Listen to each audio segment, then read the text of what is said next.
Ito ang Bombo Radio Philippines. Fully digitalized. Numero 1 sa balita, komentaryo, drama at serbisyo publiko. Bombo Radio Philippines. Bombo Radio Philippines. Ang inyong #1 at most trusted radio network in the country. Basta Radio Bombo!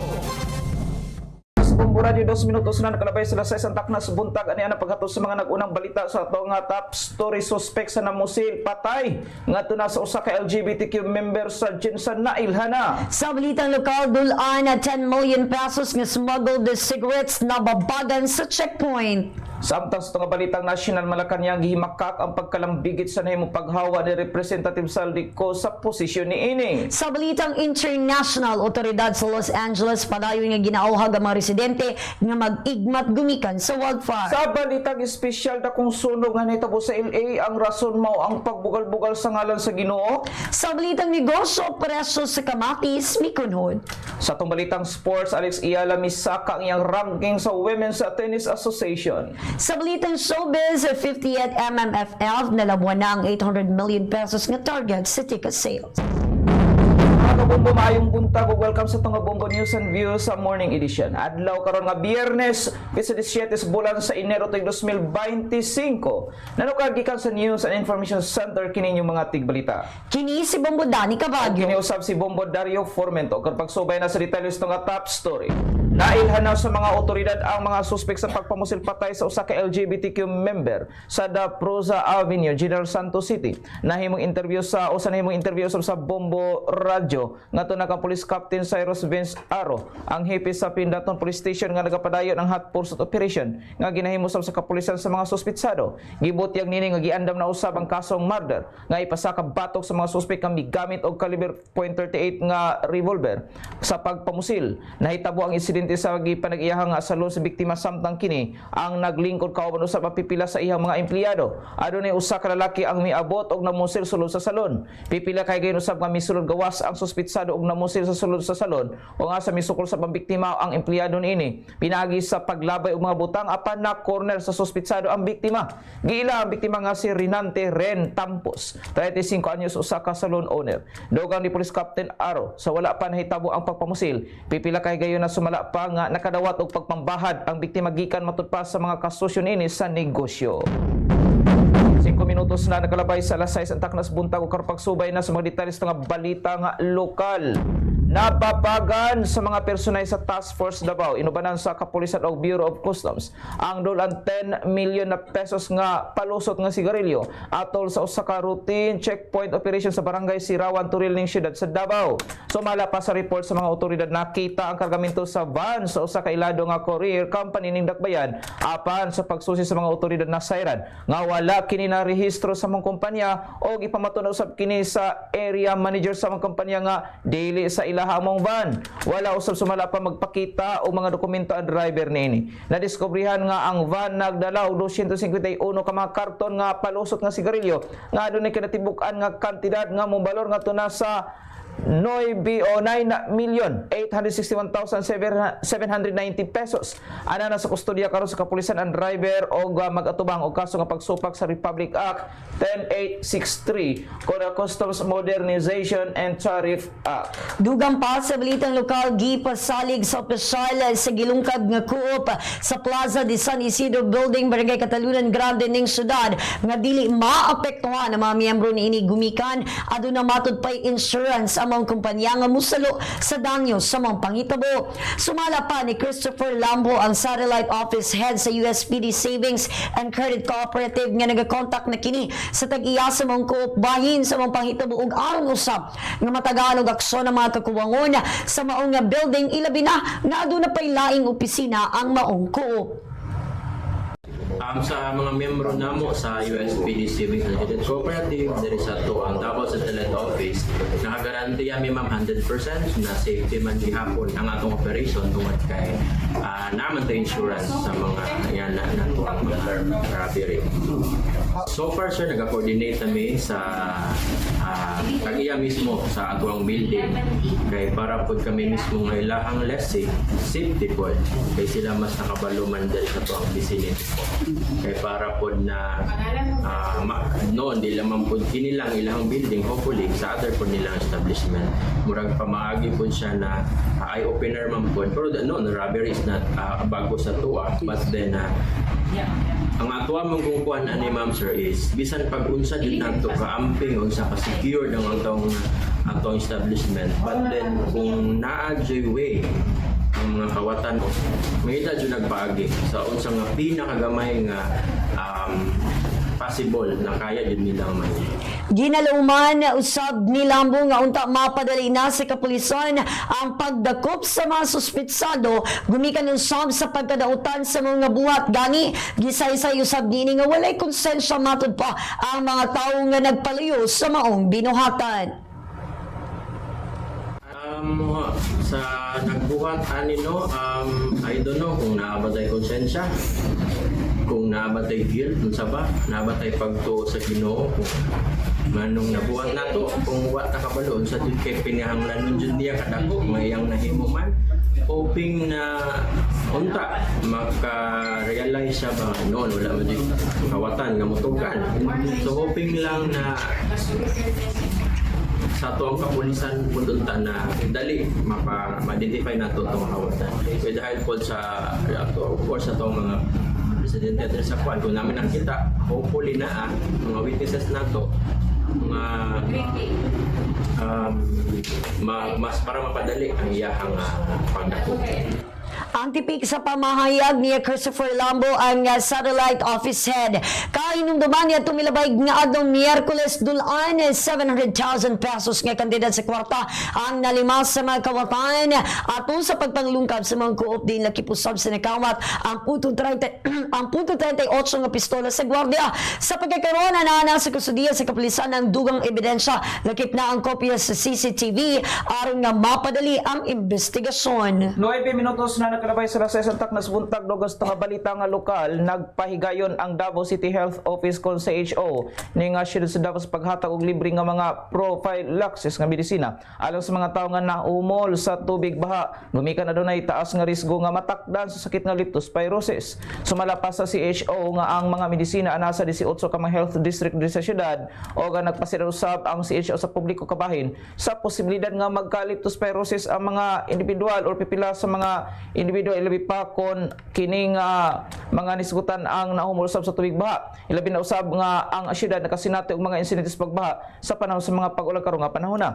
Gibalik usab sa mga ahensya ang ilahang impormasyon og edukasyon kabahin sa leptospirosis nga sumala pa usa kini ka impeksyon sa dugo nga kasagaran mahitabo sa bakterya nga leptospira nga gikan sa mga ilaga ug uban pang mga hayop. Pinagi usab sa ilang ihi. Dugaw panini nga kung ang ihi is infected nga ilaga musagol sa tubig baha ang bakterya mamahimong musulod sa lawas sa tao. Pinagi sa mga samaad, mata, ilong ug baba. Ang bakterya sumala pa ang mamahimong magdala og hilanat kung kalintura, sakit sa ulo nga o mga rashes, diarrhea, sakit sa lawas, pamula sa mga mata o kung dili matabang, mamahimo kini nga makadala usab nga tunas kamatayon. Nagpadayon usab ang CHO sa pag-awhag sa komunidad nga maghimo og regular nga mga kalihukan sa paglimpyo aron nga mapugngan ang pagdako sa populasyon sa mga ilagang og maghimo usab og regular nga clean up drives susaman lamang sa diklog sa mga sapa o kanal. Gibutiyag sa Philippine Statistics Authority Davao Region niadto milabay nga adlaw nga ang inflation rate sa Davao Region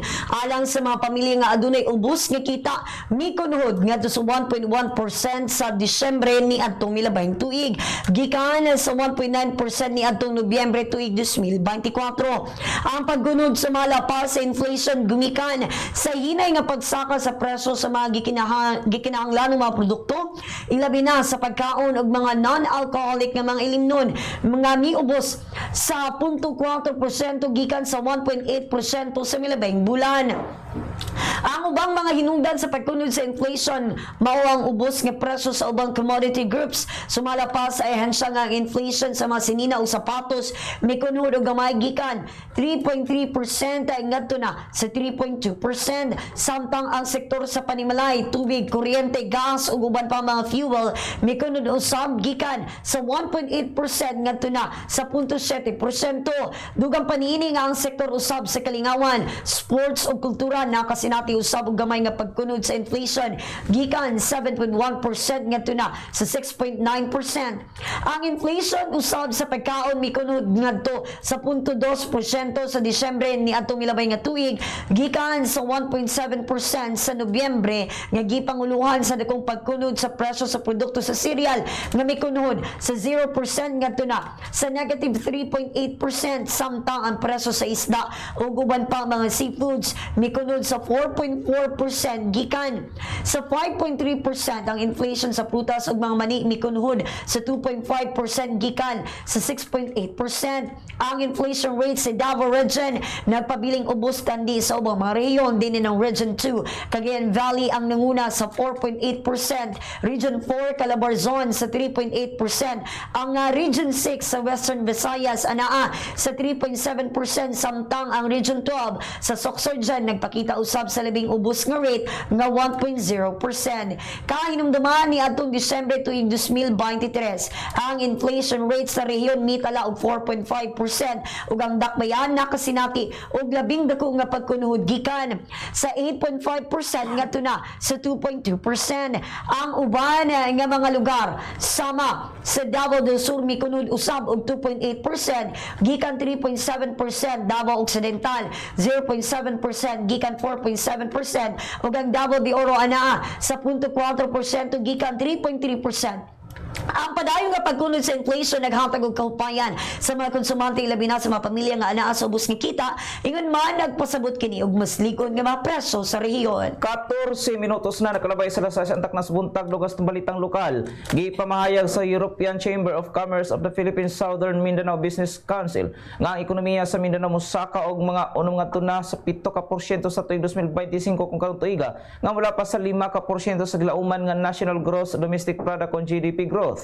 Gipasabot ni Tony Peralta, ang chairman sa ECCP SMBC, nga ang forecast nga pag-uswag gumikan sa nagalambong nga turismo, nagadako nga merkado sa real estate ug mga sectors information and communications technology kun ICT sa isla ilabi na sa business processing outsourcing kun BPO nga nagpakita sa nagkadako nga ekonomiya sa Mindanao. Dugang panini nga bisan pa sa positibo nga panglantaw sa ekonomiya, gipasiugdas ni Peralta ang panginanglan sa padayon nga suporta gikan sa gobyerno ilabi na sa pagsulbad sa kaimtang sa rehiyon nga may kalabutan sa klima gumikan sa climate change ang labing makapikto sa operasyon sa negosyo. Sumala pa ni Peralta nga sa pagkakaroon ang Business Chamber sa Davao City nagsilbing usa ka yawe sa pagpalig-on sa mga ekonomikanhong relasyon sa Mindanao ug Europe. Naghatag kini og bili nga suporta sa mga negosyo, nagpasabot usab sumala pa sa mga interes sa rehiyon og magpalambo sa ekonomiya pinagi sa mga sustainable nga pamaagi og mga pamuhunan. Dugang panini nga aron masiguro ang nagpadayon nga paglambo sa ekonomiya sa Mindanao, ang International Trade Fair Information Center mitabang sa mga ahensya sa gobyerno susama sa Mindanao Development Authority kun MINDA. Nakadawat og tabang ang 30 ka pamilya ato sa nahitabong pagdahili sa yuta sa crossing area na Purok 22, boundary sa Purok 1-A sa Barangay Diwalwal, Mugkayo, Davao de Oro.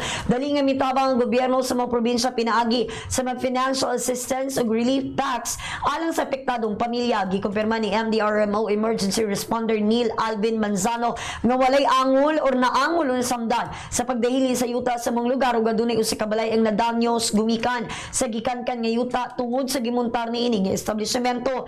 Sa pagkakaroon padayon ang gibuhat nga structural integrity assessment sa lokal nga panggamahalan sa mga panimalay nga nadanyos kung luwas pa ba kining puy-an. Padayon usab ang pagmonitor sa MDRMO Mungkayo sa level sa tubig sa kasapaan sa gikaingong probinsya nunot sa daot nga panahon. Mamahimo na usab maagian ang dalan nga temporaryong gisanadaan sa maong probinsya. 16 minutos na nakalabay sa lasay antak na sa buntag nakatakda na nga pasugdan o pagasugdan ang konstruksyon sa basic airport facility sa Mati Airport sa sunod semana. Kini ang gianunsyo usab sa Provincial Government of Davao Oriental human sa nitong panagpulusab ni Governor Nino Oy sa mga opisyal sa Department of Transportation kon DOTR. Naisgutan og nasabutan sa mao nga panagpulong ang clearing operations nga gikatakda nga sugdan na dayon sulod sa mosunod nga mga adlaw sa dili pa matapos kini nga bulusab sa Enero. Ang mga proyekto adunay kantidad nga 87.9 million pesos nga naglangkob kini og light side civil works alang sa horizontal og vertical structures. Ang mga pasilidad nga tukuron naglakip sa passenger terminal building, parking area nga makaakomodar og 40 nga to na sa 50 ka mga sakyanan. Adunay usab ka ka fire station building o elevated water tank. Kini nga mga basic facilities ang gikinahanglan alang sa operasyon sa mga small jet o turbopropeller nga mga eroplano. Sumala pa ni Uy nga dako og potensyal ang probinsya sa turismo o kini nga airport maghatag og labing maayo nga access sa mga negosyo nga buot mosulod sa mga lugar. Giisgutan usab ni sa gobernador ang hagit nga dala sa geographical location sa probinsya gumikan kini nahimutang sa tumoy nga bayan usab sa rehiyon hinungdan nga kini nga proyekto dako og mahatag nga dugang kalambuan usab sa nasampit nga probinsya. Isip chairperson sa Regional Development Council kon RDC gibutyag sa opisyal nga ang Mati Airport Development Project dako usab og epekto sa kinatibuk ang progreso sa Davao Region. May pasalig usab kini sa hingpit nga suporta sa DOTR ug Civil Aviation Authority of the Philippines kon CAAP aron nga masiguro ang kalampusan sa nasampit usab nga proyekto. 18 minutos na nakalabay sa alas 6 ang takna sa buntag karong pagsubay na sa mga detalye sa balitang nasyonal.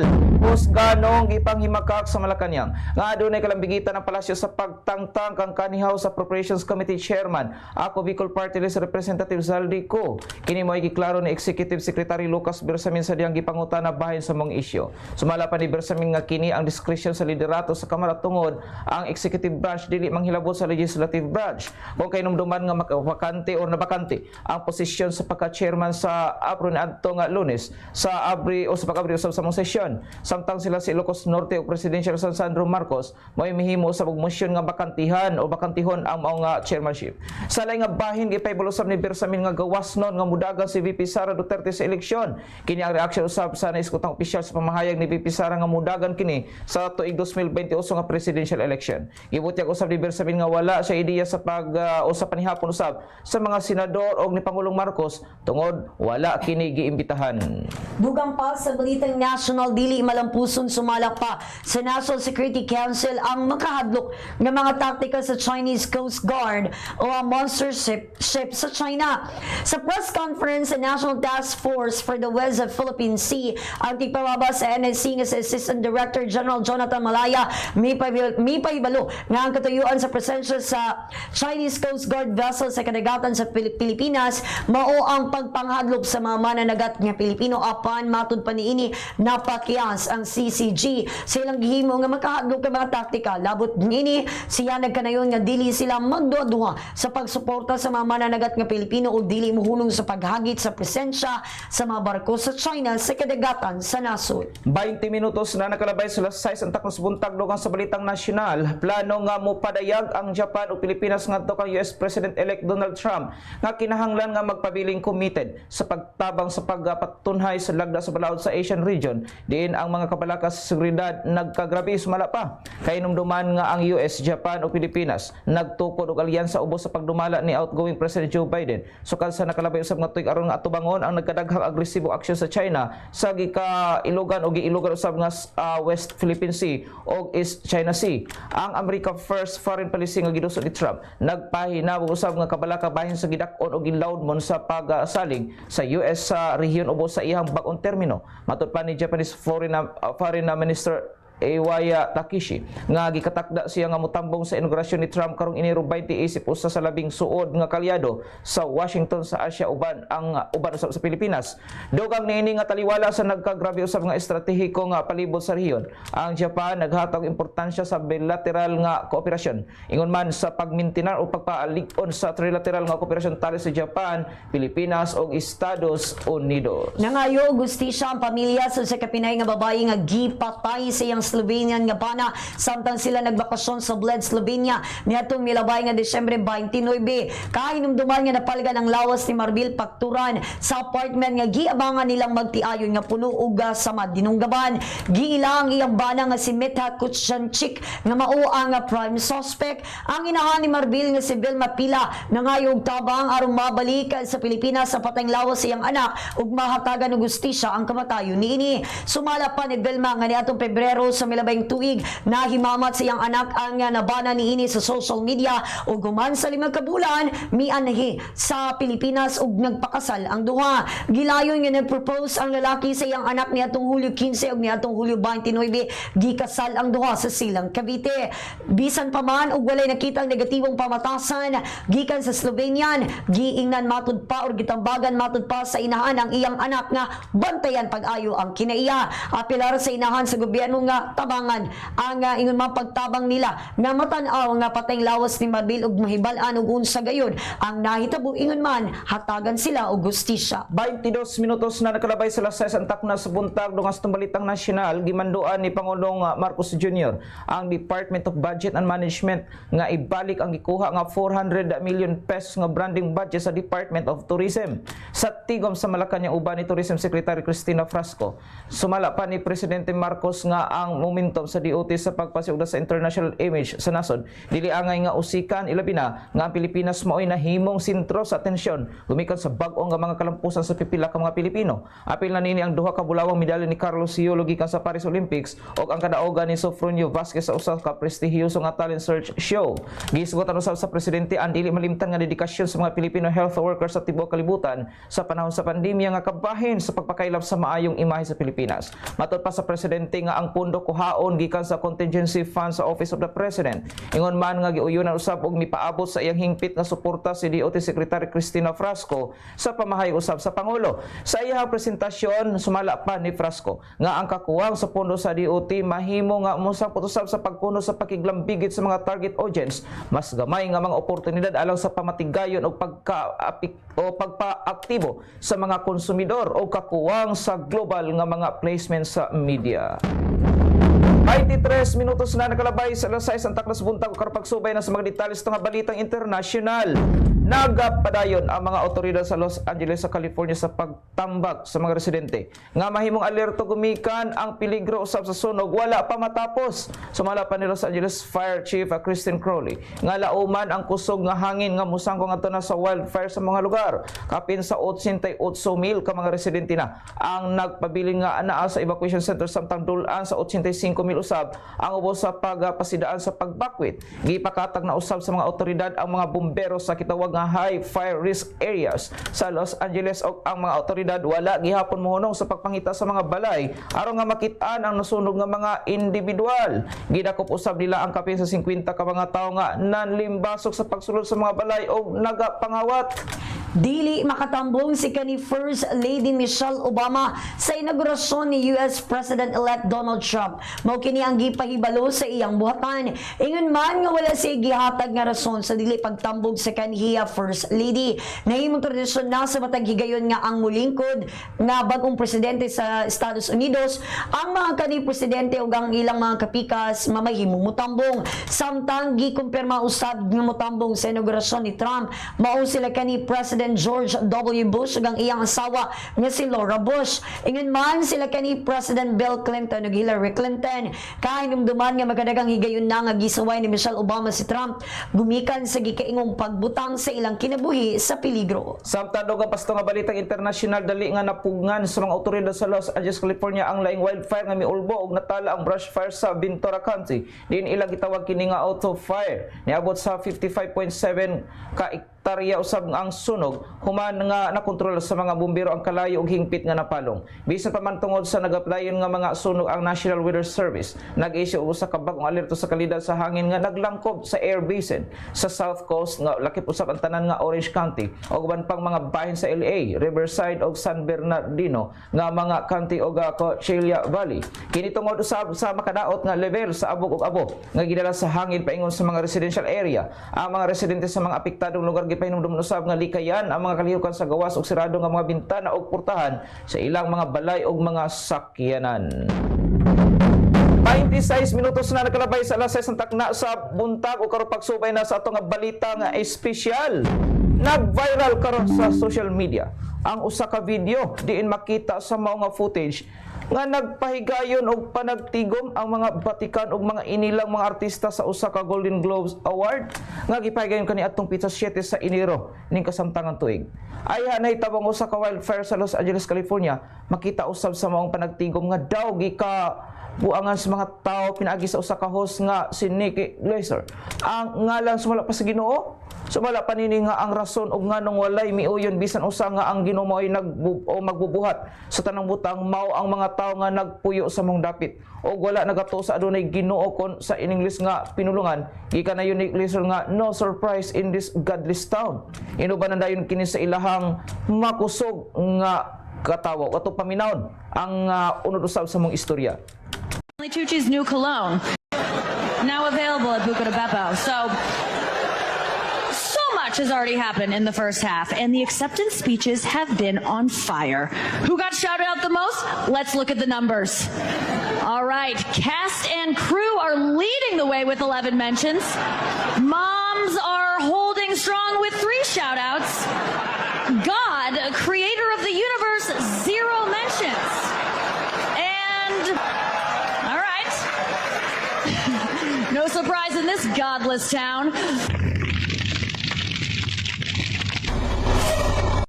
Apan duha ka adlaw nakalabay gikan sa buong panagtigom na hitabo ang usa ka dakong sunog sa Los Angeles, California. Dinadto ni pipila nga nagkanayon nga tungod na sumala pa kini sa nahitabong pag-BIBI sa pipila ka mga artista sa ngalan sa Ginoo. Kamo mga kabombo, tinuod ba nga adunay dakong kalabutan ang nahimong wildfire sa LA sa nahitabong pagbugal-bugal sa pipila ka mga ilado nga personalidad dito sa Los Angeles, California?